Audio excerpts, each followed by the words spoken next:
இலங்கை தாய்மொழி ஆசிரியர் சங்கத்தினுடைய பொதுச் செயலாளர் புயல்நேசன்.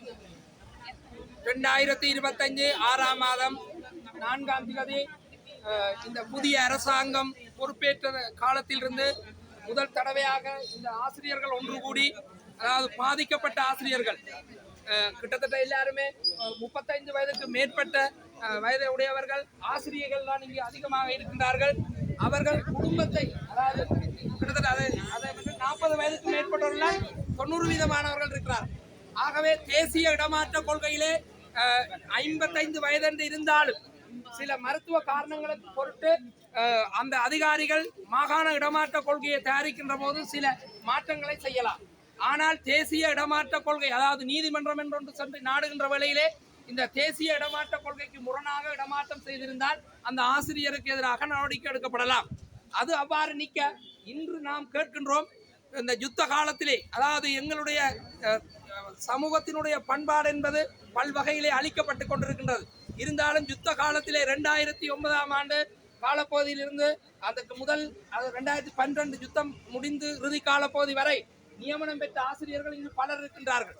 முன்னர் நாம் பல ஊடகங்களிலே குறிப்பிடுவது போல இலங்கை தாய்மொழி ஆசிரியர் சங்கமாகிய நாங்கள் குறிப்பிடுகின்றோம், இந்த யுத்த காலத்திலே, அதாவது 2012ஆம் ஆண்டுக்கு முன்னர் நியமனம் பெற்ற ஆசிரியர்களை ஒரு ஒரு ஒரு வகுப்பு ரீதியாக அல்லது ஒழுங்குமுறையின் கீழ் வந்து அவர்களுக்கு இடமாற்றத்தை வழங்குமாறு. ஆனால் அவர்கள் அவ்வாறு செய்யாமல் காலகாலமாக இந்த பருவகால பறவைகள் போல், சீசன் பேர்ட்ஸ்கள் போல் என்ன செய்கின்றார்கள்? ஒவ்வொரு அரசாங்கங்களும் ஒவ்வொரு அதிகாரிகளும் வருகின்ற வேளையிலே அவர்கள் தங்களுக்கு சார்பாகவும் தங்களுடைய உறவினர்களுக்கு சார்பாகவும் கொள்கைகளை வகுத்து கொண்டு செல்கின்றார்கள். இங்கே இருக்கின்ற இடமாற்ற சபையிலே 4க்கு மேற்பட்ட தொழிற்சங்கங்கள் அங்கம் வகித்தாலும் பெரும்பாலும் 99% தொழிற்சங்கங்கள் அரசியல் சார்ந்த தொழிற்சங்கங்களாகவே செயற்படுகின்றன.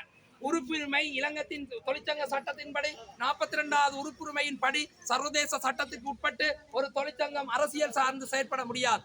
இன்று ஒரு ஆளுநரை சந்தித்த ஒரு வெக்கப்பட வேண்டிய விஷயம், முன்னர் ஆளுநரை சந்தித்த பாராளுமன்ற உறுப்பினர்கள், வடமாகாண பாராளுமன்ற உறுப்பினர்கள் சங்கத்தினுடைய உறுப்பினர் என்ற வகையிலே ஆளுநரை சந்தித்திருக்கின்றார்கள். ஆகவே நாங்கள் எங்களுக்கு இன்னும் ஒரு வகையிலே ஒரு சந்தேகம் கொள்ள தொடங்குகிறது.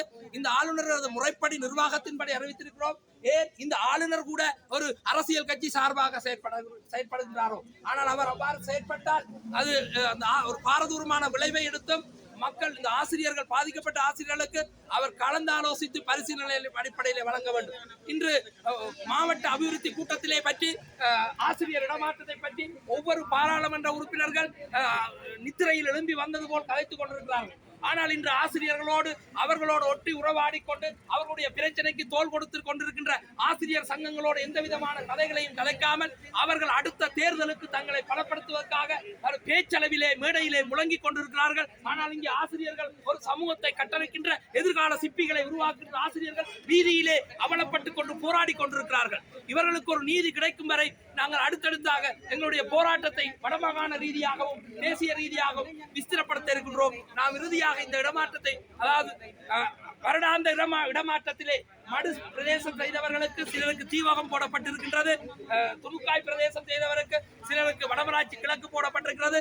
அவர்களுக்கு சொந்த மாவட்டத்திலும் சொந்த வலயத்திலும் போடுமாறு அடுத்த யுத்த காலங்களிலே முதல் வடமராட்சி கிழக்கு தீவகம் போன்ற பகுதிகளே வேலை செய்தால் அவர்களுடைய வயது நிலையும் அவருடைய, அதாவது தாங்கள் முரணாக கதைக்கவில்லை, சட்டம் ஒன்று இருக்கின்றது, அது உங்களுடைய நீங்கள் நடைமுறைப்படுத்தாவிடேன் அது நீதிமன்றத்தை நோக்கி நாங்கள் எங்களுடைய தொழிற்சங்கத்தின் அட்வைசர்களாக செயற்படுகின்ற சிறியமலன் மற்றும் திருவருள் போன்ற சட்டத்தரணிகள் ஊடாக நாங்கள் இதை ஒரு நீதிமன்றம் நோக்கி நாடி வரும். ஆகவே இவர்களுக்கு நீதி கிடைக்கும் வரை நாங்கள் எல்லோரும் போராடுவோம், போராடுவோம், போராடுவோம், நீதி கிடைக்கும் வரை போராடுவோம், போராடுவோம், போராடுவோம், நீதி கிடைக்கும் வரை போராடுவோம், நீதி கிடைக்கும் வரை போராடுவோம்.